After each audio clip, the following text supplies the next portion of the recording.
Peggy 18.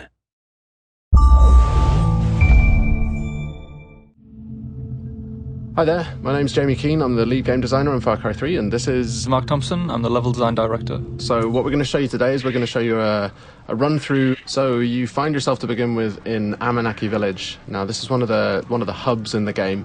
It's kind of a friendly area where you can rest, recuperate, you're going to feel a bit of the life of the world, but you're never under threat here. You can also do things like you can go to the store and buy new weapons and things like that, but it's basically your safe haven in the world. I was out hunting this morning, got lucky.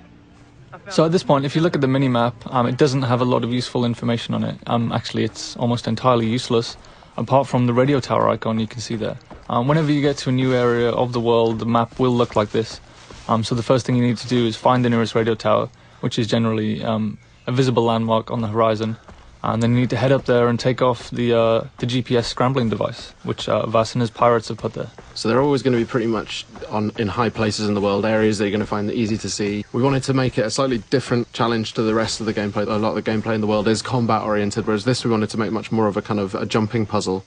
This one's the first one that you come across in the world, so it's a really light challenge, but later on in the world it's going to become a little more tricky. We want to emphasize that feeling of vertigo, so you're going to have some pretty gnarly jumps to try and make. You're going to hear the wind kind of rattling through this thing, you're going to hear it creaking. So later on it becomes much more of a challenge, but for now this is a pretty easy one. It's a fairly straightforward route straight up to the top. Yeah. But, I mean, the level designers did get a little bit mean with the later ones.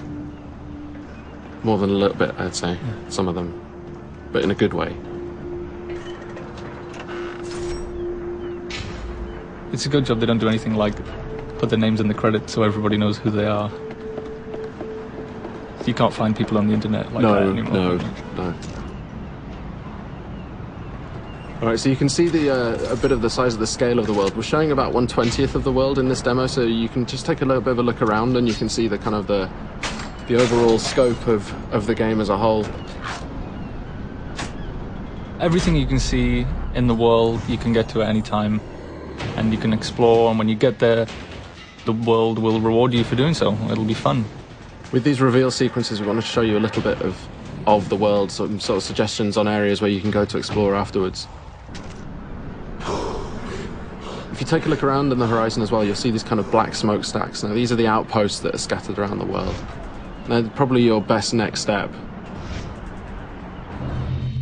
So you can see the big red areas on the map. They dictate that the pirates control this part of the world. So when you move around the world, you might be ambushed, you might come across roadblocks as you're driving around. But what you can do is, if you head to the outpost, you can actually take it back and claim this part of the island as your own, well, as yours along with the rebels, the Rakyat. So gradually as you move through the world, you end up kind of cleaning the map. And taking it back for the locals, which in turn makes life easier for you as you move around. Right, so we spotted a couple of goats. So we're going to kill the goats with extreme prejudice. It was quite unfriendly, I thought.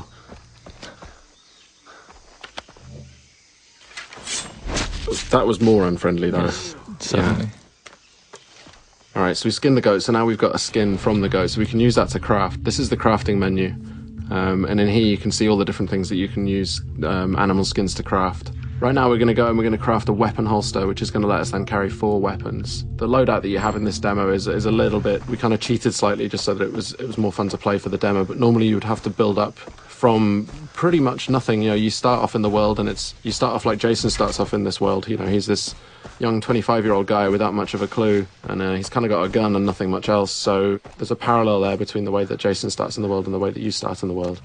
Again, the locals need the help of a plucky young hero. Jason hears the call of duty and sees an opportunity for a Medal of Honor, so he heads out into the battlefield to try and resolve the crisis in uncharted territory. But it's kind of the borderland between the series. Alright, so we're here at the outpost now. Now we've got the camera out, which is going to give us a kind of a bit of a chance to look around and spot some enemies, tag them so we can work out a better route, a better path. This is one of the things that wasn't part of Far Cry 2 really, but It was a cool feature in Far Cry 1 that we liked, so we brought it back. And these outposts as well, they're going to really change the feel of the world. If you take them out, then you control the area, and then the Rakyat are going to move in. It's no longer going to be enemy controlled, it's going to be friendly controlled, so it's much easier for you to move around in the world. But you've got to take it out first. And one of the things you want to avoid is getting these guys to set the alarm off. So you can approach it just all guns blazing, or you can charge in and well, not charge in fact, but take it a bit easier and try and do more of a stealth route. Spot the guys first, try not to get spotted. If they do spot you, they're going to run for an alarm, so you want to stop them setting that alarm off.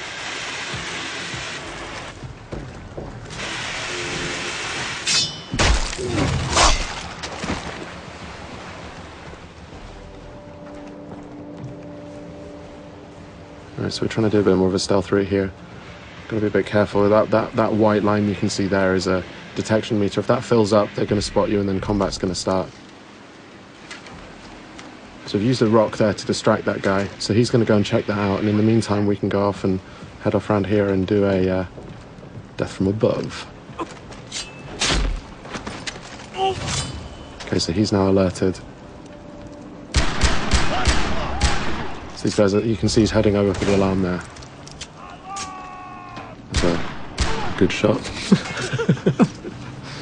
A little too good, some might say.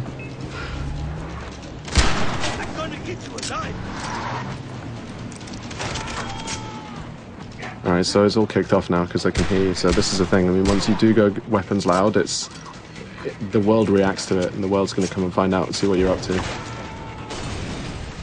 And it's not just the guys in the outpost. If there are any patrols that are moving around the area, like boat patrols might come in from the ocean, or any guys driving along the roads nearby, they're going to hear gunfire, and they're all going to be attracted. Another good shot there, I think. If a little too good. Yeah. Could you just shut the alarm? Through the guy. So we've got the quest on the board right nearby. We've also got this hunting quest down here. The other thing it's done is opened up a fast travel node. Now, fast travel is something we really wanted to get into the game so that you decide how you move around the island. Here we can see the weapons store. Just going to go and upgrade one of the weapons that you've got. But yeah, you can stock up on any ammo that you're missing. You can buy consumables like health packs and body armor. Mm-hmm. You can buy maps as well if you're interested in exploration. It's going to show you where all the different collectibles are. You can see where all the chests are. You can see where all the relics and all the lost letters and the memory cards are. Alright, so this is the weapon upgrade system. So each weapon has a different set of upgrades that you can use. Really good idea if you want to play more stealthily is to find a weapon that has a sound suppressor like this MP5 here. And you can also paint it pretty colours. Devilishly red. Devilishly red. Yes.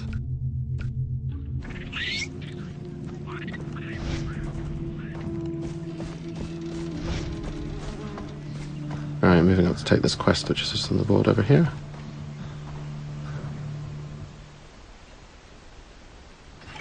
Dennis said that the jungle would speak to me.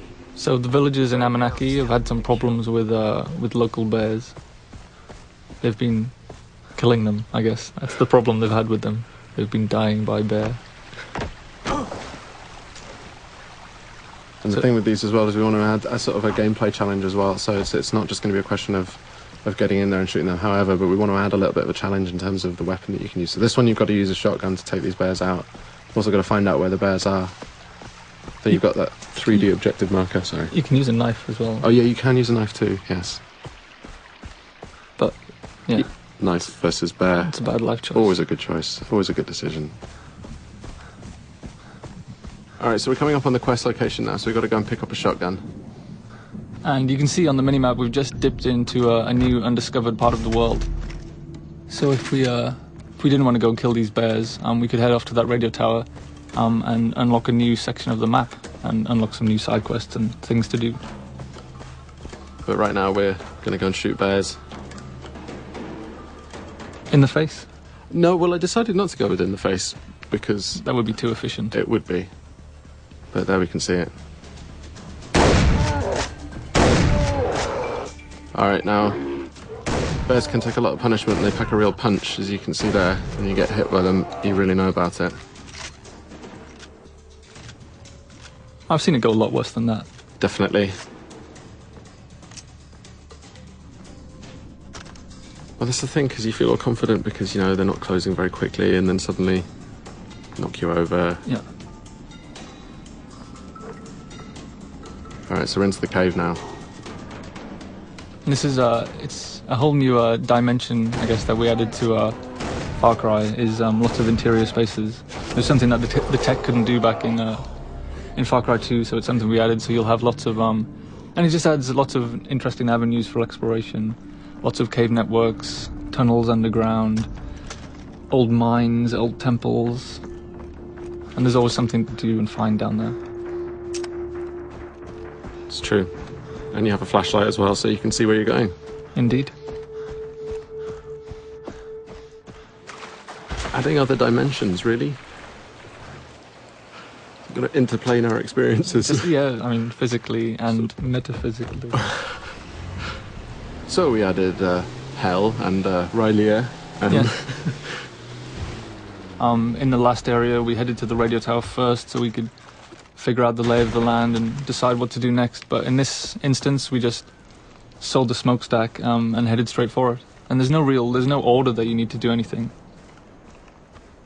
no, I mean, you don't have to do any of these things if you don't want to. It's just going to make it more difficult to... Oh, I think I heard a tiger.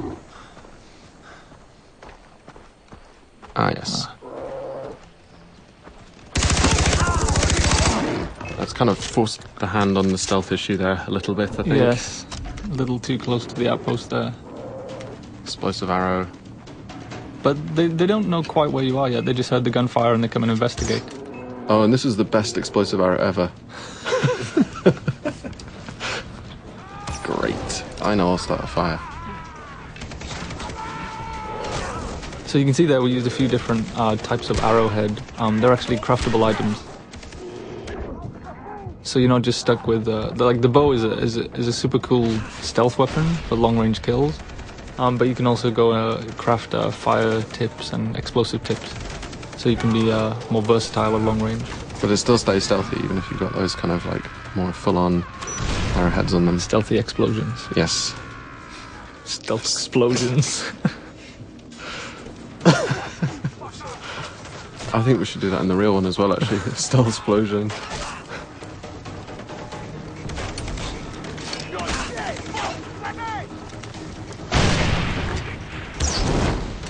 So yeah, this one, when the stealth thing went out the window, I think it was just all guns blazing. Oh, and the alarm's been triggered as well. Great.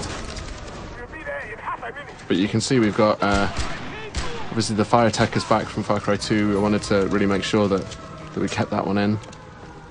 It's a really important part of the gameplay. You can really kind of corral people using fire. And the wildlife as well. And the wildlife too. Now you may have heard just on the VO there, they're letting you know which direction that they're coming in from, so you can kind of prepare. If you've got a little bit of time, you can see that countdown ticker, and you can kind of prepare for when these guys come in.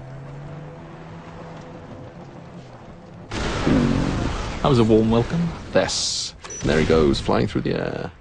No fun was had there at all. No. No, I didn't enjoy that at all. I enjoyed the bit where you missed everyone with the arrow at the start. Really? Still? Seriously? Man. And that's the end of the walkthrough today. So thanks very much for listening in. Far Cry 3 is coming out on Xbox 360, PS3 and PC. Looking forward to seeing you guys out there.